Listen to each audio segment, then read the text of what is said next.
નમસ્કાર, હું છું પ્રેરણા. આપ જોઈ રાષ્ટ્રીય ઇન્ડિયા ન્યૂઝ ગુજરાતના મહત્વના સમાચારની શરૂઆત કરીએ તો ઉમરેઠ વિધાનસભા બેઠકની પેટા ચૂંટણીમાં ભાજપે સ્વર્ગસ્થ ધારાસભ્ય ગોવિંદ પરમારનું પુત્ર ગોવિંદ પરમારના પુત્ર હર્ષદ પરમારને ટિકિટ આપતા હર્ષદ પરમારે પોતાના નિવાસ સ્થાન તેમજ ચિખોદરા ખાતે માતાના મઠ અને મહાદેવમાં દર્શન કર્યા હતા અને માથું નમાવી આશીર્વાદ મેળવ્યા હતા.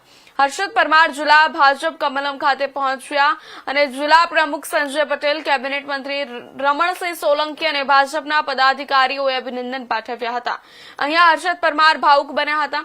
હર્ષદ પરમારે 50,000થી વધુ મતની લીડ સાથે વિજય થવાનો સંકલ્પ વ્યક્ત કર્યો હતો.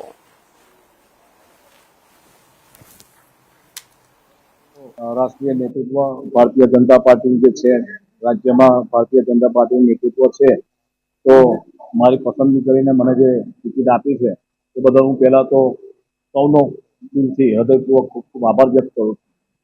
અને જે મારા પર વિશ્વાસ મૂક્યો છે ભારતીય જનતા પાર્ટીએ, એ વિશ્વાસને લઈને હું વિસ્તારમાં પ્રજાજનો વચ્ચે જઈ અને મતની માગણી કરીશ અને એમના વિકાસના કામો જે કંઈ પણ બાકી હશે તેને પૂરા કરવાનો પૂરી રીતે પ્રયત્ન કરીશ અને પ્રજાનો વિશ્વાસ જીતી અને પ્રજા મને સારી એવી બહુમતી જીતાડશે એવી આશા સાથે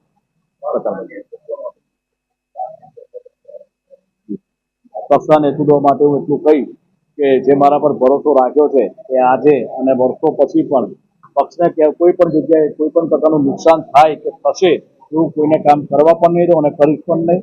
અને ભારતીય જનતા પાર્ટીનું નેતૃત્વ આગળ વધે એવી આશા સાથે હું પ્રજા કરું છું.